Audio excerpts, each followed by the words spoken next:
Bowier's Bay, Bimming Merry Magna, Binster, Binge, Great Binge and Lesser Binge. Amazing. What's amazing? The names of our English villages, Watson.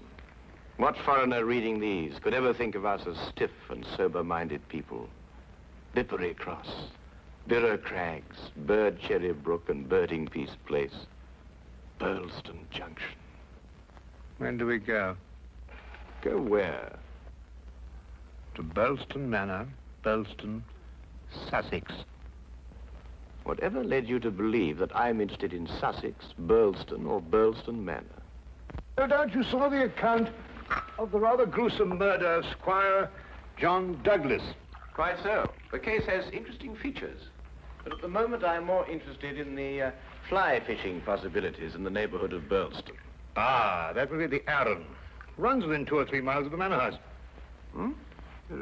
What manor house? Birlstone, the home of the late Squire Douglas. Oh, yes, I remember. I believe he was quite a fisherman. The moat is 40 feet wide. 40 feet wide? Well. Good Lord. He could probably fish from his bedroom window. And when the drawbridge is raised, the place becomes an island. 4 hours after the bridge is raised, the body of Squire Douglas is found in his study with half his head blown off. That should appeal to you. Fishing seems a safe business by comparison. Do you row a boat? A boat? For fly fishing? Have you ever fished before? Does this look like the equipment of an amateur? Odd word. Which? Equipment. All the fishermen I've ever known talk about their tackle. What do you deduce from that, Holmes? Obvious. Your fishing friends either lack experience or vocabulary. We deep-sea fishermen are in the equipment class. None of your nasty little bundles. Yes, that gaff is far more suitable for a shark than a trout. Do you really think so? No good for trout? Well, it depends what trout you're after. Oh yes. Well, we must carry a tape measure. A tape measure? What on earth for? To measure our catch, of course. To measure our catch and throw back the little ones. A good rule in life, Watson. Always remember to throw back the little ones. You think our prey will count as a big one or a little one? Well, hardly as big as Squire Douglas lying dead in his castle, surrounded by his moat. Holmes, you've been analyzing this case. Well, you know, I haven't got enough data yet for analysis, really. Do you think it could be an accident? What, with a sawn-off shotgun? And the triggers of both barrels wired together? Murder, eh? Yes, possibly. What do you mean by possibly? Don't sit there, man. That may be opportunity knocking. Oh.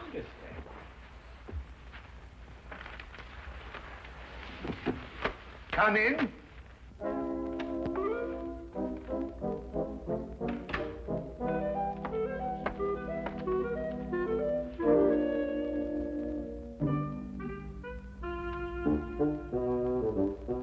Mr. Sherlock Holmes? The fisherman. Hold on! Oh, come on! Blowing me! No, In there, boy. But it's only a little one. Would you like it, Watson?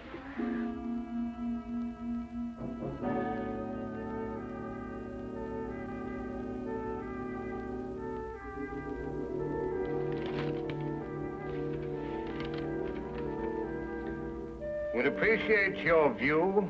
Intriguing affair, Birlstone Manor. Signed, Inspector McLeod. Ha! Please, English, for I'm utterly baffled. Help. Hey, where is it? Where's what? Well, the tape measure, of course. Where is that tape measure? Holding the fiddle case together, sir. Fiddle? Violin case, boy. Oh, tell me, Watson, how are we off for trains?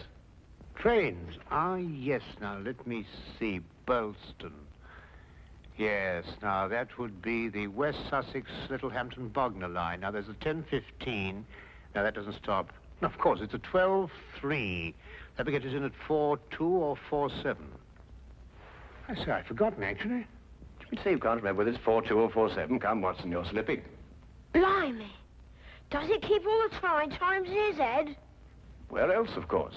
We are a nation of railway pioneers, my boy.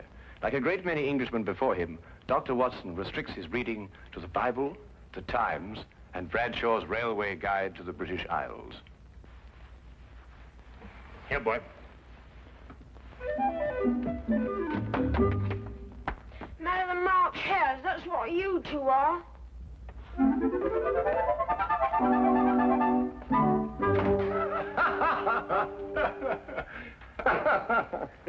I say, Watson, have you seen my weekend bag anywhere? I suspect it's under the stairs. Mrs. Hudson got very tired of seeing it lying about. Oh, good. Well, that means it hasn't been unpacked anyway. I assume not. Excellent. Then everything is ready. Oh, be a good fellow, would you, and dig out that bag and put it in the cab along with that tackle. Why? Aren't you going to be here? I have a little reading to do. Pick me up at the British Museum Library, say half an hour before the train leaves. Now, look here, Holmes. This is no time to go reading. You'll miss the train. I cannot vouch for the punctuality of Dr. Watson or the reliability of the company's steam engines, but I, for one, propose to be at Birlstone Halt at 4:02 p.m. precisely.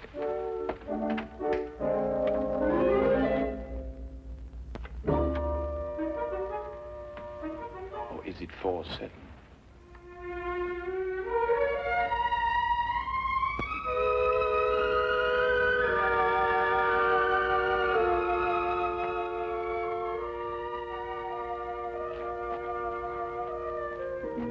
It was a nice piece of work, if I say so myself. The entire story hung on a spider's thread. A spider's thread? Exactly. Huh. Ah, it sounds interesting, Inspector. Now perhaps you'll start at the beginning. Simply stated, the castle, as you'll see, has a moat. And when it's up, as it was at the time of the murder, it's a sealed fortress. Who was in the castle at the time of the crime? The murdered man's wife, Mrs. Douglas, and a foreign friend, John Morell. Just those two? And the servants, but we've been able to rule them out completely. And from your description of the house, it would have to be one of them. Either Mrs. Douglas, or this friend of hers, Morell, or both of them. They tried to make it appear as though someone had broken into the house and then dived through the windows to swim the moat. But you disproved it. Completely. How? I'll tell you when we get there. This murder weapon, a sawn-off shotgun, I believe. An odd weapon, that. And a foreign gun, too. 3 letters on the barrel. P-E-N. Aha, a larger P with a flourish over it, followed by a smaller E and N. That's right. Ah, the Pennsylvania Small Arms Company, the famous American firm. That's perfect. That's all I need. You mean you need additional evidence? Well, Mr. Holmes, every little helps, you know. Then your case against Morell is not complete. It's complete as far as... How did you know Morell is the murderer? How did you know? He has to be. Why? He's the only one who could be. Suppose I were to tell you that Morell is not your murderer. How do you know? Yes, Holmes, how do you know? Why didn't you arrest him? Well, he doesn't act like a murderer. Ah, he's too self-confident, eh? That's right. Seems to be daring you to arrest him. Yes. How do you know all this? Holmes, do you know this man Morell? Fascinating. Fascinating. The case has suddenly assumed the most astounding proportions and the most astonishing challenge, Watson.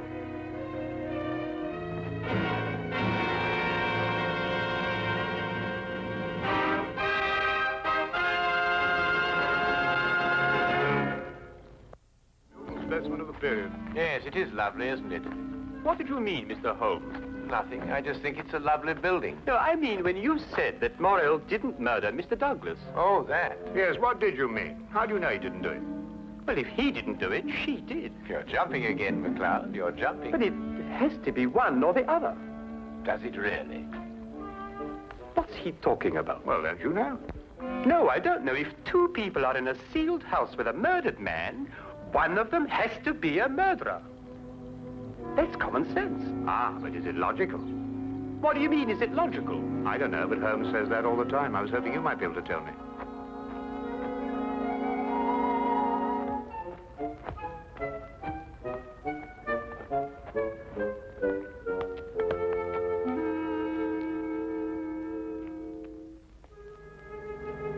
He hasn't been moved. That's just the way we found him last night. Watson? Of course, death was instantaneous. I should say so. The charge was not fired directly into the face, as the newspapers account have it. Uh-huh. I'd say the blast came from below and that the gun was almost vertical. Excellent, Watson, excellent. May I see this shotgun, McLeod? Holmes, look at this. Good Lord. Well, it's a brand like cattle. Well, how old would you say it was? Have you got your glass there? Yes. Thank you. It's very difficult to estimate marking like this, Holmes, but I'd say it's over 15 years. 20. Mr. Morrell? At your service, Mr. Holmes. Dr. Watson. News travels quickly. This is a small village. You said 20 years? Yes. The same age as this. It stands for the Mesa Valley, Arizona. Gold claim number 341. That is where John and I met 20 years ago. There were 3 of us. We registered the claim, worked it, and then sold it. We divided the money in thirds and went our different ways. 2 years ago, I looked John up here and stayed on. I liked it. And the third partner? He lost his money, and I believe his mind. He came to believe that we had cheated him. And he swore to kill us 10 years ago. Why didn't he? He couldn't find us. No, we didn't have the same names at the time. Do you think your old partner could have done that? I don't know, Mr. Holmes. I am not the detective. True. True. Well, we must bear that in mind. You tried to make it appear as though another man had been here and went out through the window. Did I? He tried to build an elaborate story. A man of his size was seen passing through the village wearing a loud tweed topcoat and a wide-brimmed hat. He was heading this way. On the window ledge, there is a footprint in blood, indicating, of course, that the murderer dived through the window and swam the moat. But he didn't. How do you know? Because, Mr. Morrell, outside that window and just a few feet down is a very large and at least a month-old spider's web. Anyone jumping or diving through the window would have to pass through the web. And no one did. Well done, McLeod. Well done. A spider's web. The English police have the most amazing allies, I must say. Now that you have made your deductions, Mr. MacLeod, exactly what do they mean to me? For the moment, nothing. But I suggest you do not leave the castle grounds. And if I try to live?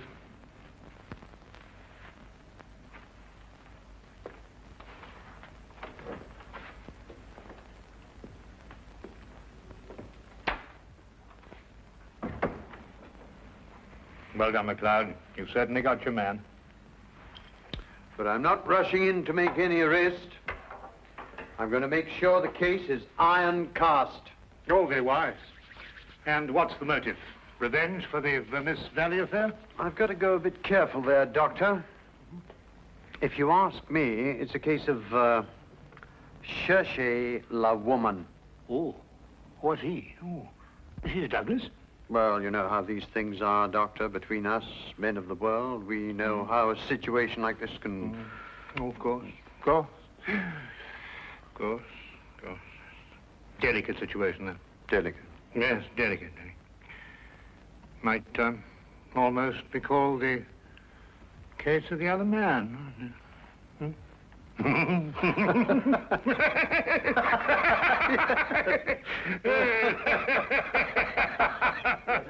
The other dumbbell. Who? Not who, what. What? That's right, what. What are you talking about? That. There's only one dumbbell. One dumbbell. That's right. Well? There's only one dumbbell, Watson. I know. That's it over there. Yes. Where's the other one? Well, I don't know. I've only just come here. Do you know where the other one is? What difference does it make? Well, that's right, yes. What difference does it make? Maybe there is only one dumbbell. One dumbbell? But they come in twos. Perhaps he only had one. Watson, do you mean to tell me that you can stand there, surrounded by all these athletic trophies, and suggest to me that such a man would only use one dumbbell? Well, what difference does it make? Yes, what difference does it make? Well, if you two are convinced that you can solve the case with the aid of a convenient spider, I'm going fishing. You're what? Oh, he's going fishing. He's brought his tackle. Why? To catch fish. Then I take it you're satisfied with my analysis of the crime. Find the dumbbell. Hang the dumbbell! You can't hang him until you find him. Who? The man who took the dumbbell.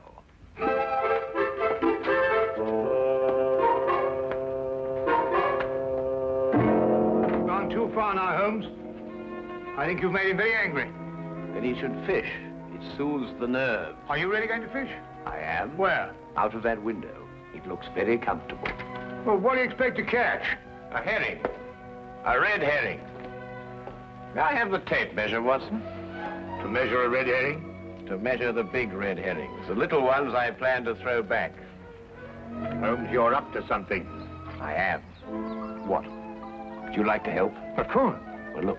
Take the good inspector down to the local pub and keep him there for at least an hour. While you fish for red herring? At the moment, I'm fishing for bait. I don't know what you're talking about, but I'll do it. Good. Remember, 1 hour. I may enjoy myself in the local and stay too.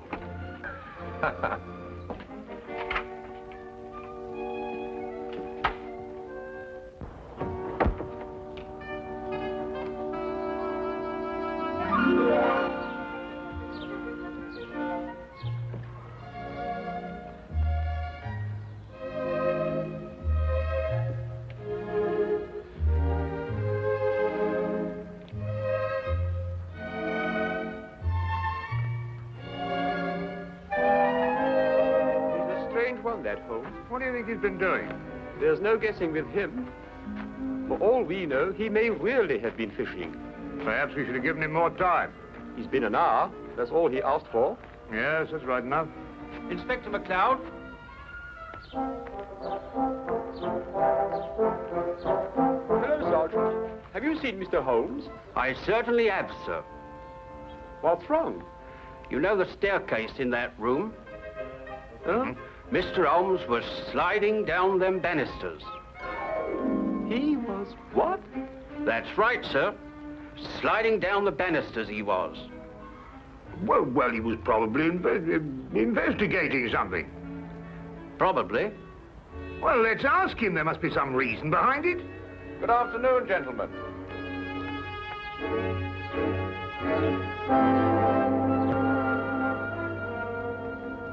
Go on. Ask him. Ask me what? Well? What have you been doing while we were away? Well, first I fished, No. and then I slid down the banisters. I told you. Why? Why not? Well, And you, Inspector McLeod, are going to drain the moat. I'm going to what? Drain the moat. Empty it right down to the bottom. I can't do that. That's a major engineering job. Don't you realize that's a real river that runs round the house? Well, in that case, don't drain the moat, but tell everyone you're going to. And then what? Then we'll all meet back here in an hour's time. and see if we can find somebody pulling something out of the moat. Exactly. What? Red herrings. As mad as a March hare.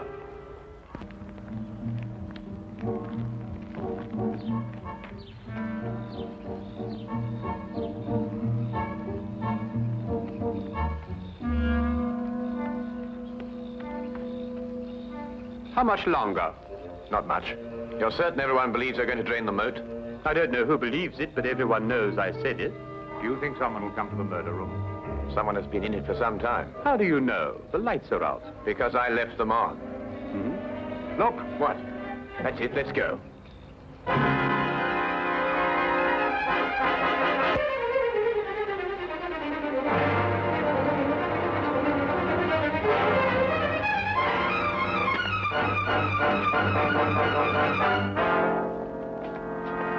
Oh, excuse me. What are you using for bait?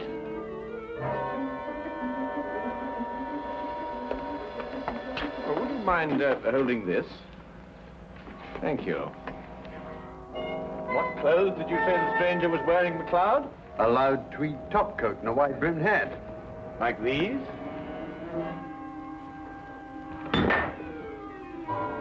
The dumbbell. Holmes, how did you know? When you're working near water, Watson, and a heavy object has disappeared, you may conclude, until you can prove otherwise, that it has been used to prevent some object from rising to the surface. All right, Morell. You're under arrest for the murder of John Douglas. It is my duty to warn you that anything you say may be taken down and used in evidence... No, MacLeod. You haven't got it at all. What? This gentleman didn't kill John Douglas because John Douglas isn't dead. He isn't what? Dead. The man whose body you discovered in here is the very man who came back to... No, you're not with me, are you, MacLeod? Would you tell him, please?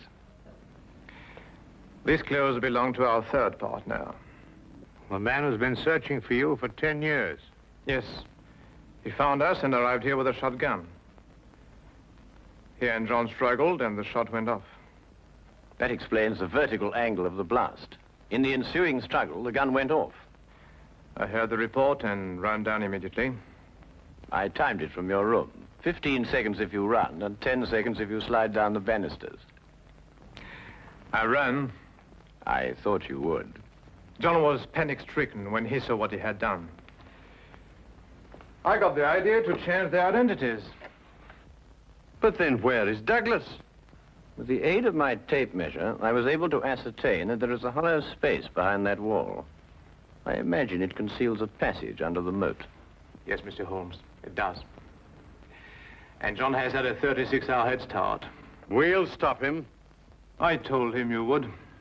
I'll issue orders for the apprehension of Mr. Douglas, and we'll talk about your part in this, sir, in the morning. You have conspired to conceal evidence. I'll still be here in the morning, Inspector.